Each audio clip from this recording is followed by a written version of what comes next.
Hello everyone, this is Om Prakash and today we are going to investigate motion in a plane with constant accelerations.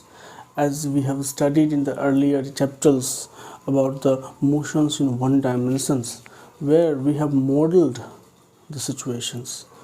हम लोगों ने one dimensional motions की स्थितियों को equations के रूप में मॉडल कर रखा है और वो मॉडलिंग हमारा क्या है कि जब भी कोई बॉडी कांस्टेंट एक्सीलरेशंस के साथ मूव कर रही होती है तो आफ्टर द टाइम टी उसकी वेलोसिटी v जो होती है is equal to u plus at हो जाती है। ठीक है, दूसरा इक्वेशन हमने मॉडल कर रखा है कि displacement s made by the particle in time t s बराबर u into t plus half at square where a क्या है, u is the initial velocity, u क्या है, इनिशियल वेलोसिटी है, इनिशियल वेलोसिटी है और t है the time after which the velocity is measured, velocity is measured और x a क्या है हमारा, तो एक्सेलरेशन है जो कि आपने कांस्टेंट माना हुआ है। और यहाँ से एक और इक्वेशन था v square is equal to u square plus 2as, जहाँ ये जो सब इक्वेशन में s क्या है तो मेरा डिस्प्लेसमेंट है, डिस्प्लेसमेंट अगर आपका इनिशियल पोजीशंस वेक्टर अगर r है, r नोड है, यदि ये इनिशियल पोजीशंस वेक्टर है, इनिशियल पोजीशन है और यदि r ये फाइनल पोजीशन है तो आप लिखते थे यहाँ से vector r is equal to r naught plus u t plus half at square. तो आप वन डायमेंशनल मोशंस में जब बॉडी कांस्टेंट एक्सेलरेशंस के साथ मूव कर रही होती है तो उस सिचुएशंस को आपने मैथमेटिकल मॉडलिंग के जरिए इन चीज़ों से उसके मोशंस को डिस्क्राइब कर रखा है। ये है वन डायमेंशनल मोशंस की बात। आप पर्टिकुलरली वन डायमेंशनल मोशंस हम वेक्टर वगैरह नहीं यूज़ करते हैं क्योंकि हम ये एज्यूम करते हैं कि जब बॉडी एक डायरेक्शन में मूव कर रही होती है तो कोई रेफरेंस पॉइंट जो हमारा ओरिजिन होता है, तो जब ये ओरिजिन से राइटवर्ड कोई बॉडी मूव कर रही होती है तो उसके लिए हर पैरामीटर पॉजिटिव लिया जाता है और जब लेफ्टवर्ड कोई बॉडी मूव करती है तो हर पैरामीटर नेगेटिव लिया जाता है। ये वन डायमेंशनल मोशन में वेक्टर का ज़्यादा पंगा नहीं हुआ करता था। हालांकि सारे क्वांटिटीज़ भी velocities, displacement, accelerations all are vector quantity, although हम लोगों ने जो उसका डायरेक्शंस है वो पॉजिटिव और नेगेटिव साइन से जो है उसको जो है सो हम लोग कर रखा था। अब motions in a plane with a constant accelerations में थोड़ा वेक्टर का पंगा आ जाता है जिसको हम लोग अभी यहाँ देखेंगे। अब देखिए ये जो डायग्राम है वो हमारा एक पार्टिकल के मोशंस को एक्स वाई प्लेन में डिस्क्राइब कर रहा है। वो कैसे, तो ये हमारा हो गया एक्स एक्सिस और ये हमारा हो गया वाई एक्सिस। ठीक है, तो ये जो प्लेन है ये जो प्लेन बना वो क्या हो गया हमारा एक्स वाई प्लेन हो गया। अब बात करते हैं कि कोई पार्टिकल है, मान लीजिए पार्टिकल P है, हमने इसका नामांकन कर दिया, कोई पार्टिकल P है जो यहाँ इस पॉइंट पे सिचुएटेड है। आप इसको यहाँ से गौर से देखेंगे, particle P is situated at this point. Okay, अब ये पार्टिकल P का जो मूवमेंट हो रहा है वो इस पाथ के अलोंग हो रहा है। ये जो पाथ हमने यहाँ दिखा रखा है this is the trajectory of motion, okay. ये जो पाथ है वो ट्रेजेक्ट्री ऑफ मोशंस को डिस्क्राइब करता है। तो पार्टिकल का इनिशियल पोजीशंस वेक्टर क्या है, आर नोड है, यहाँ मेंशन्ड है। बॉडी जो है वो क्या हो रही है, v वेलोसिटी से मूव कर रही है, इनिशियल वेलोसिटी v है। और देखिए एक चीज़ क्लियरली यहाँ पे हमने उसको टेंजेंशियली वेलोसिटी को शो कर रखा है क्योंकि वेलोसिटी जो होती है किसी भी प्लेन में पार्टिकल की जो वेलोसिटी होती है instantaneous velocity, although we are talking about here instantaneous velocity, तो इंस्टेंटेनियस वेलोसिटी क्या होती है, पाथ के टेंजेंशियल होती है, इसलिए ये टेंजेंशियल एक्सप्रेस किया गया है। और उसका एक्सेलरेशन जो है सो कोई किसी भी एंगल पे हो सकता है, इट इज़ नॉट नेसेसरी कि वो पाथ के टेंजेंशियल ही हो। फिलहाल हमने यहाँ ए भी नोटेट कर रखा है। तो हम ये मानते हैं कि late R node, vector R node be the initial position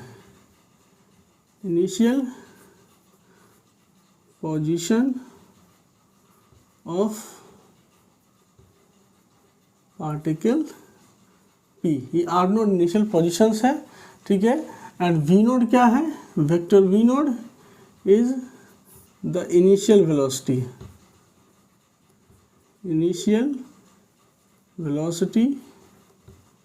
when the motion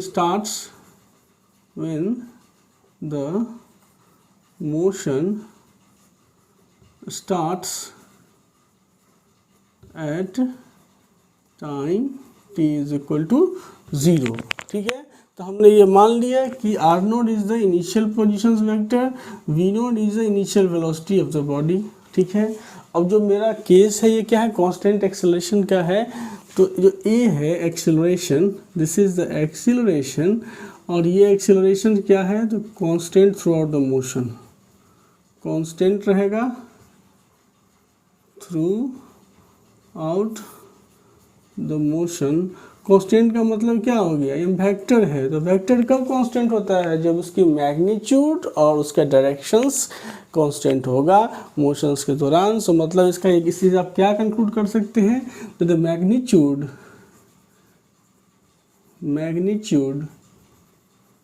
of acceleration and direction both remains constant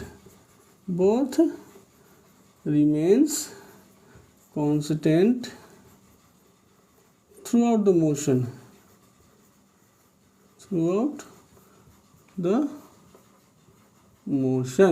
ठीक है। ये सब सारे एज्यूम्शंस हमने यहाँ कर लिए। अब एक चीज़ बताइए कि यदि एक्सेलरेशन कांस्टेंट है तो किसी पर्टिकुलर टाइम t में जो एक्सेलरेशंस होगा, एवरेज एक्सेलरेशंस, वो क्या होगा, वो यही कांस्टेंट वैल्यू होगा। So average accelerations of the particle in a time interval of t, ये जो घटना यहाँ देख रहे हैं, ये मोशन जो है वो t इज इक्वल टू 0 पे स्टार्ट होती है, और ये क्या है, time t is equal to t time पे हम इसको कंसीडर कर रहे हैं, ठीक है। तो एवरेज एक्सेलरेशन जो होगा, अब average acceleration in time t is equal to vector a, यही होगा क्योंकि एक्सेलरेशन तो कांस्टेंट था t टाइम में, तो एवरेज एक्सेलरेशन a होगा। And what is average acceleration, this is nothing but del v by del t, is nothing but del of v by del t। तो del of v is a vector quantity represent change in velocity. Change in velocity क्या हो रही है, यहाँ पे जो velocities है वो आप देख रहे हैं टेंजेंशियल है, और ये सॉरी यहाँ ऑलरेडी रिप्रेजेंटेड है, ये टेंजेंशियल है और ये v वेलोसिटी है। तो आप लिखेंगे vector v minus vector v naught by del t क्या है, t equal to 0, t equal to t, del t क्या आ गया, तो t माइनस 0। आप इसको लिख सकते हो vector v minus vector v naught by, यहाँ से t आ गया। तो अब इस इक्वेशंस को जब आप सॉल्व करोगे तो क्या हो जाएगा, vector v minus vector v naught is equal to at, और इससे जब आगे बढ़ोगे तो vector v is equal to v naught plus यहाँ से at।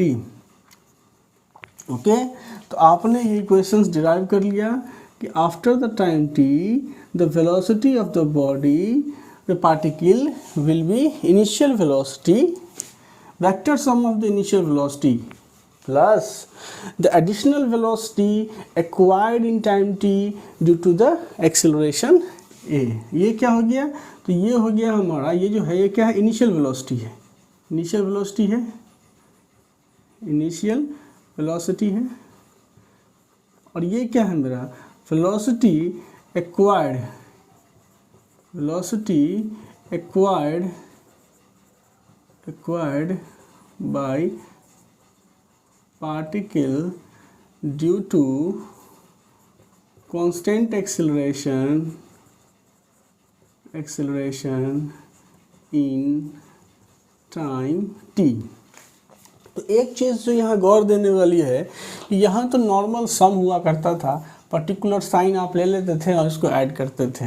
अगर एक्सेलरेशंस, अगर ये टर्म जो है एक्सेलरेशंस क्या है इधर की ओर है, वेलोसिटी इधर की ओर है, तो इस हिसाब से इसको हम लोग अलजेब्रिकली सम कर लेते थे। लेकिन यहाँ जो ध्यान देने की बात है कि यहाँ क्या है, ये अलजेब्रिक सम नहीं है, ये वेक्टर सम है। So velocity at a time t is the vector sum of the initial velocity plus the velocity acquired by the particle due to the constant acceleration. मतलब कि अगर आप इसको देखेंगे तो वेक्टोरियल सम के रूप में आप इसको रिप्रेजेंट कर सकते हैं। तो ये हो गया velocity as a function of time, ठीक है, ये प्लेन में आपने निकाला। और जो वन डायमेंशनल केसेस से इतना ही डिफरेंट है कि यहाँ जो एडिशन हो रहा है वो वेक्टर सम है, और यहाँ जो होता था वो भी वेक्टर ही था, लेकिन यहाँ पे हम लोग वेक्टर अलजेब्रा के बदले साइन के थ्रू जो है सब इसको सॉल्व करते थे। अब हम लोग दूसरी चीज़ पे चलते हैं कि जब ये हमारा निकल गया तो अब एक चीज़ बताइए हमें कि डिस्प्लेसमेंट क्या हुआ। यहाँ देखिए इनिशियल पोजीशंस तो हमने लिख रखा है कि r naught with initial positions, और टी टाइम पे क्या है, r is the positions of the particle after the time t. लिख रखा है आपने कि r, vector r is the position vector of particle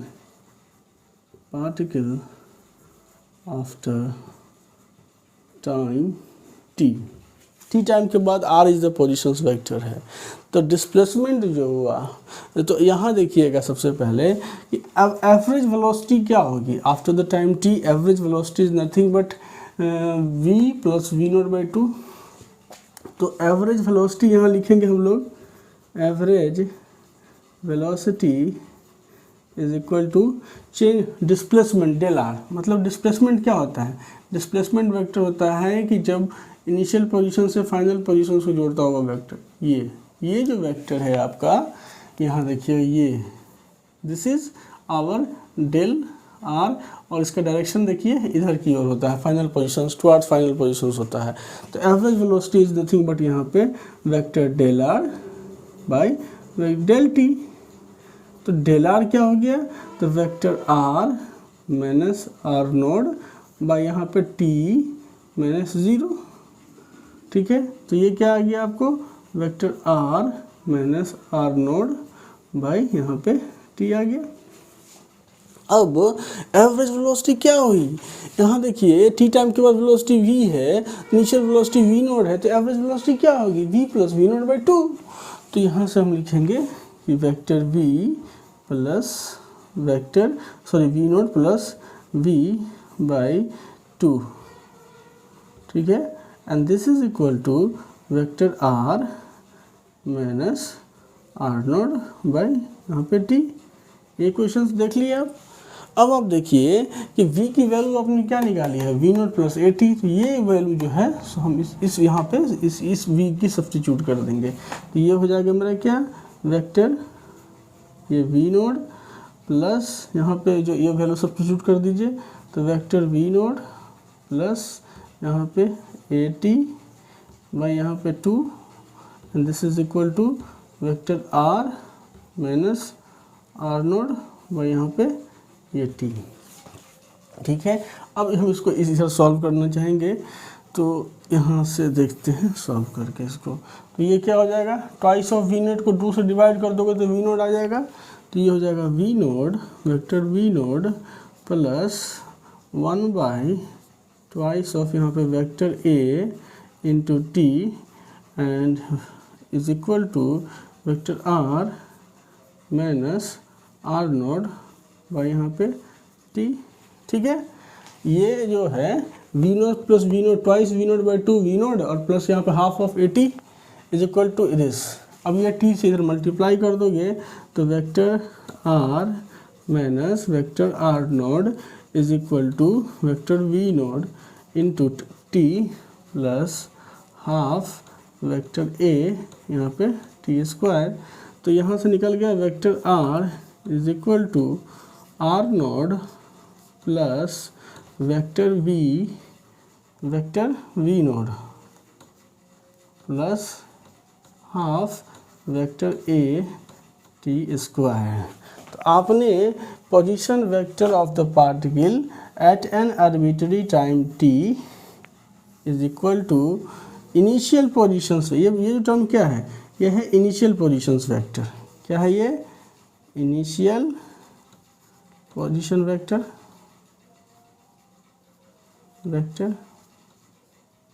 ठीक है, ये इनिशियल पोजीशन वेक्टर है।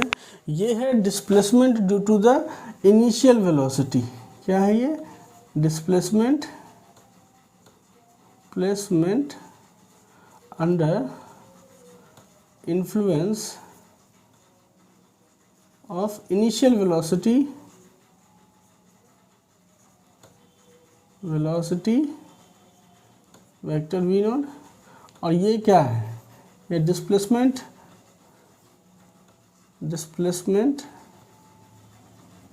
Due to acceleration. तो ये तीन पैरामीटर्स का ये वेक्टर सम है। देखिए, this is the vector sum of the initial positions vector plus displacement due to the initial velocity plus displacement due to the acceleration, this is the final position vector जो है वो ये होता है। तो आप एक चीज़ यहाँ से क्लियर कट समझ लीजिए कि ये जो इक्वेशंस आप लिखे हैं वो वेक्टर फॉर्म में है, ठीक है। इस इक्वेशन का कंपोनेंशियल फॉर्म जो होगा वो क्या होगा, तो आप लिख सकते हैं कि बॉडी की वेलोसिटी, ऐसे यहाँ देखिए, यहाँ ये है रिप्रेजेंटेड है वी नोड, तो इसको एक्स और वाई डायरेक्शंस में आप तोड़ सकते हैं। तो आप ये भी लिख सकते हैं कि v of x is equal to v naught x plus a x into यहाँ पे टी, और v of y is equal to v naught y plus ये ए वाई इंटू टी।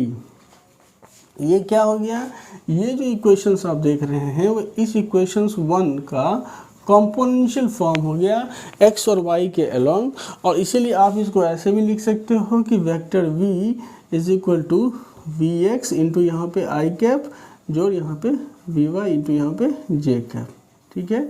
उसी तरह से इस इक्वेशंस को भी लिख सकते हो कि x is equal to x naught plus v naught x into t plus half a x into t square. ये एक्स के अलोंग जो डिस्प्लेसमेंट हुआ सो एक्स एक्सिस के अलोंग डिस्प्लेसमेंट जो हुआ सो, और वाई एक्सिस के अलोंग क्या हो गया, y naught plus v naught y into यहाँ पे t plus a y into यहाँ पे टी स्क्वायर।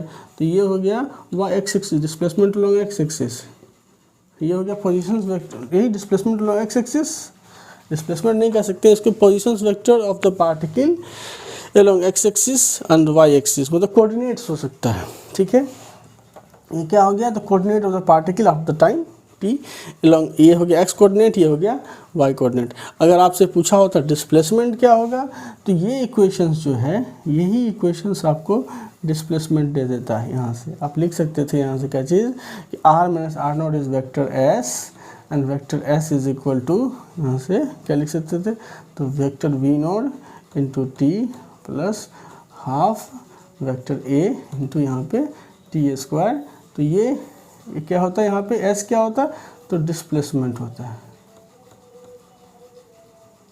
देखिए ये क्या है, यहाँ पे एक्स और वाई, ये है कोऑर्डिनेट हो गया, एक्स और y coordinate of the particle of the time t है। तो आप इस घटना से क्या देख पा रहे हैं, आप ये देख पा रहे हैं कि एक्स एक्सिस के अलोंग जो मूवमेंट हो रहा है और वाई एक्सिस के अलोंग जो मूवमेंट हो रहा है वो एक दूसरे से इंडिपेंडेंट है। Nothing in x direction is influencing the motion in y direction. So आप लिख सकते हैं कि two dimensional motions can be assumed as क्या अज्यूम कर सकते हो कि दो डिफरेंट आयामों में, you can assume it as a motion in along x axis and y axis, simultaneous motions along x axis and y axis आप assume कर सकते हैं। तो ये हो गया एक्स कोऑर्डिनेट और ये हो गया वाई कोऑर्डिनेट जो है सो हमारा। अब इसमें जो कंसीडर करने के लिए था कि हमने ये फंक्शन निकाल लिया, कोऑर्डिनेट निकाल लिया। अब कोऑर्डिनेट निकालने के बाद जो है सो हम अब आगे चलेंगे, कुछ प्रॉब्लम्स वगैरह देखेंगे। जब क्वेश्चन डिस्क्राइब कर लिया है